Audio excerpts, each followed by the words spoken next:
Alhamdulillah jamaah masih di Islam itu Indah. Dan untuk jamaah yang baru bergabung hari ini kita sedang membahas tema apakah dosaku akan menjadi dosamu? Masya Allah. Tadi di segmen sebelumnya kayaknya ada yang ngambek tapi mudah-mudahan sih enggak. Ustadz Maulana enggak ngambek kan? Enggak lah. Alhamdulillah. Ustadz mau cerita nih. Apa? Gimana ya? Tadi nih masih berkaitan dengan pertanyaan tadi. Kalau misalnya ya suami pernah melakukan kesalahan. Misalnya suaminya itu dulu pernah mencuri. Nah terus istrinya tahu gitu ya. Nah terus suaminya bilang tapi jangan bilang siapa-siapa ya karena ini aib gitu. Saya janji gak akan mengulanginya lagi. Nah terus istrinya bingung nih. Di satu sisi itu adalah dosa suaminya tapi di satu sisi itu juga aib. Dan dia sudah berjanji tidak akan mengulanginya lagi. Nah ini sebenarnya kalau menurut Islam nih istrinya harus melakukan apa sih? Tetap menutupi atau melindungi suaminya dengan cara bingung kan? Serba salah. Ini yang mau ditanyakan bagaimana Ustaz? Mohon penjelasannya guru silakan. Baik, izin Ustaz Sam dan Bunda Tuti. Masya Allah hari ini bagus sekali. Karena ada sisi wanita dari Bunda Tuti. Betul. Ada sisi sosok laki-laki yang sudah berumur, saya. Dan ada rumah tangga yang baru, Ustaz Sam. Dan sebagai orang punya banyak masalah, di sebelah kiri saya. Ya, dikit-dikit curhat. Ini kan mewakili pertanyaan jamaah. Masalah burung peliharaannya. Besok-besok tiba-tiba langsung menghilang. Sabar ya. Ini mewakili pertanyaan jamaah. Nah, apakah istri ikut berdosa jikalau menyembunyikan aib suami sendiri? Tapi kalau istri melaporkan kesalahan suami, apakah malah juga berdosa? Karena berarti tidak melindungi aib pasangan. Nah padahal sudah mau berubah. Jawabannya ketika istri menyembunyikan kesalahan suami. Jawabannya berdosa enggak atau tidak? Ingat ada 3 yang bisa disembunyikan. Yang boleh disembunyikan ada 3. Menyembunyikan amal soleh supaya ikhlas. Enggak pamer. Pamer. Yang kedua, apa itu? Menyembunyikan beberapa aib. Ini termasuk tadi, boleh. Yang ketiga, menyembunyikan kemaksiatan. Jangan sampai dicatat lagi sebagai dosa. Jadi 3 ini aman. Pertanyaan Mikdad, saya langsung jawab. Sebenarnya tidak berdosa. Unna libasul lakum wa antul libasul lahunna. Cuman ada yang boleh kita umbar atau mencari solusi jikalau itu penyakit. Suami punya penyakit. Maka suami itu harus diselamatkan oleh istri dengan mencari solusi. Mohon maaf kalau suaminya memakai obat terlarang. Apakah dibiarkan berlarut-larut? Jangan. Laporkan kepada orang yang bisa mengobatinya. Rehabilitasi. Apa namanya? Rehabilitasi. Ya itu. Rehabilitasi. Rehabilitasi. Coba. Rehabilitasi yaitu. Rehabilitasi. Rehabilitasi ini boleh supaya karena ingat ya sabu-sabu atau obat terlarang narkoba yang dibakar otak. Jadi sebagai sosok istri, selamatkan suamimu daripada dia berbuat dosa. Ada cara juga, teknik yang terbaik kalau dia contoh judi. Sebaiknya diarahkan di jalur lingkungan yang baik. Kak, kayaknya aku gak cocok deh tinggal di sini. Kita pindah rumah yuk. Apalagi cuma rumah kontrakan lagi. Lebih pindah aja kontrakan yang lain. Kalau rumah memang biasa kadang-kadang kita mikir-mikir. Untuk pindah rumah tidak segampang itu. Tapi kalau rumah kontrakan pindah aja. Karena lingkungannya. Jangan sampai dia selalu ketemu teman-temannya. Itu yang bahaya. Jadi apa yang dilakukan itu lebih tepat untuk menyembunyikan aib suami. Kalau itu aib, kalau itu dosa. Ibadah pun disembunyikan. Tapi dalam hal penyakit. Atau sesuatu yang membahayakan orang banyak. Itu sebaiknya jangan. Sebaiknya kita harus mencari solusi. Apakah harus diamankan atau disembuhkan atau dinasehati atau mencarikan lingkungan jauh lebih baik supaya suami tidak melakukan dosa-dosa berikutnya. Apalagi tarikan suaminya, dia berkata, suamiku sudah mau tobat. Iya. Kasihlah kesempatan. Masya Allah, alhamdulillah. Kalau suaminya suka utang-utang, tidak apa-apa kau beritahu tetanggamu. Kalau suamiku minta uang, jangan kasih. Gak apa-apa ya, Nggak supaya apa-apa. mencegah juga. Untuk mencegah. Langkah preventif. Waduh, Apa? luar. Langkah protektif ya itu. Nah, oke. Alhamdulillah nih jamaah pasti senang banget karena udah dapat jawabannya. Jadi insya Allah kalau misalnya suaminya sudah berjanji juga, boleh ditutupi aibnya demi kebaikan kita bersama juga ya, demi kebaikan keluarganya. Masya Allah. Nah ini bicara soal rumah tangga nih, banyak banget pertanyaan saya. Duh, saya nanti kena lagi nih, kayaknya Migdad masalahnya banyak banget nih kata Ustaz Maulana. Saya mau ke Bunda Tuti nih. Bunda, Silakan, mohon Kak izin Migdad. ya, saya Iya, bertanya Nak. lagi nih, saya banyak tanya banget ya. Gini Bunda, kalau misalnya nih seorang suami ya, Iya.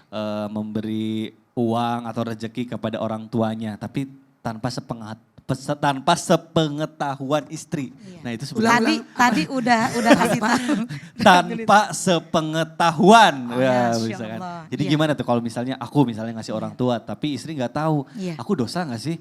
Atau nggak dosa karena itu kan bentuk bakti anak terhadap orang tua. Baik. Nah itu kita kadang bingung nih, istri juga kadang pengen marah tapi gimana gitu. Nah Iya. mohon penjelasannya Baik, nih Bunda. terima kasih silakan. pertanyaannya bagus sekali. Izin Ustadz Maulana, Istri Ursyad Sam. Bismillahirrahmanirrahim. Di dalam rumah tangga pastinya ada hak, ada kewajiban. Ketika kita bersatu, dipersatukan oleh Allah menjadi pasangan suami dan istri, maka sejak itulah kita punya dua keluarga, punya dua orang tua. Ada ibu kandung, ada ibu mertua. Ada ayah kandung, ada ayah mertua. Ketika seorang anak menjadi anak yang sudah sukses, catat misalkan sudah memiliki mata pencaharian atau keuangan finance yang betul-betul sudah blend, sudah aman. Ketika orang tua membutuhkan perhatian, ketika orang tua membutuhkan pertolongan, apakah seorang suami memberikan kepada orang tua bantuannya? Tapi istri tidak tahu boleh atau tidak? Boleh. Kenapa boleh? Karena tugas daripada anak laki-laki itu berbakti kepada ibu, kemudian masih bertanggung jawab kepada adik perempuan ya, kakak perempuan, apalagi seandainya keadaan daripada keluarga, daripada mertua itu mohon maaf punten agak kurang beruntung ya. Maka disinilah pengertian seorang istri ketika suami memberikan baik kita tahu ataupun tidak tahu, ikhlaskan, ridhokan. Karena tidak akan pernah rugi memberikan kepada orang tua. Justru keberkahan itu ketika kita memberikan kepada orang tua, Allah akan berikan berkah yang lebih. Apa itu berkah? Ziyadatul khair. Bertambahnya kebaikan-kebaikan yang plus. Membahagiakan orang tua itu merupakan pahala bagi kita. Dan kalau seorang anak masih berbakti setelah anak itu berumah tangga, itu tidak dosa. Apalagi itu penghasilan dari suami. Yang terpenting suami memberikan kebutuhan daripada keluarga, kepada istri, kepada anak, semuanya terpenuhi. Dan jikalau ada kebutuhan lebih, terutama orang tua apalagi sedang sakit, kita jangan diam. Orang tua itu tidak akan meminta. Biasanya kitalah yang harus peka. Karena tidak semua orang tua itu mampu. Bahkan ada juga sebaliknya, ketika orang tua dikasih malah orang kembalikan, nak, papa mama masih ada rezeki, udah buat kamu aja. Nggak apa-apa, berikan aja untuk istri, untuk anak kebutuhan semua. Papa mama masih ada, ayah bunda masih ada. Ada yang begitu.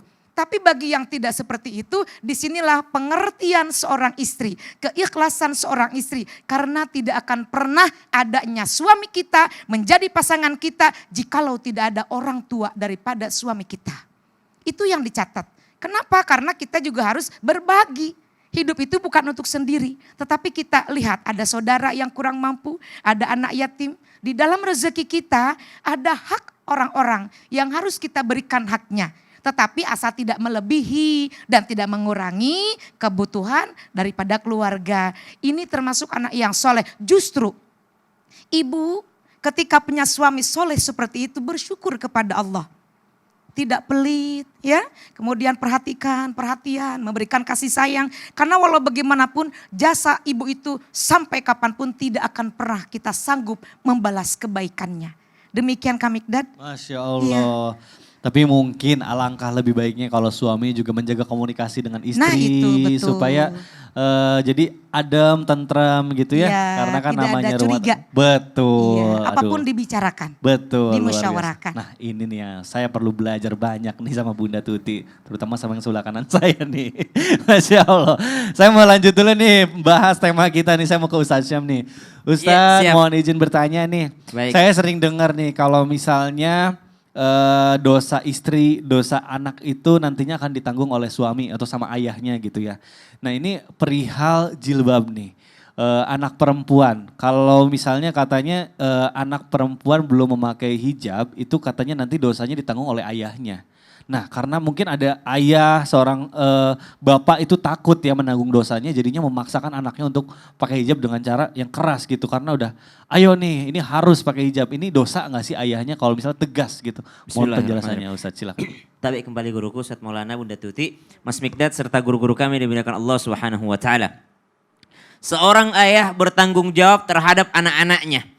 Maka baginda Nabi SAW mengingatkan untuk para ayah memberikan hadiah yang luar biasa bagi mereka yang memiliki 3 orang anak perempuan lalu dia mendidiknya, merawatnya, melindunginya sampai anak perempuan ini menikah. 3 orang, maka baginya surga, subhanallah. Datang lagi kepada baginda Nabi SAW, saya cuma punya 2, maka 2 pun demikian dapat surga. Kalau dia berhasil melindungi anaknya. Artinya apa? Anak tersebut adalah tanggung jawab daripada seorang ayah, maka termasuk juga tanggung jawab dalam hal ibadahnya. Maka banyak di antara kita yang hanya memikirkan nafkah materi uang saja, subhanallah. Mau sekolahin di mana, harus sekolah yang elit, harus dapat uang jajan berapa, harus naik kendaraan yang seperti apa. Namun lupa untuk bertanggung jawab atas agamanya. Bagaimana mengingatkannya untuk yakni menutup auratnya.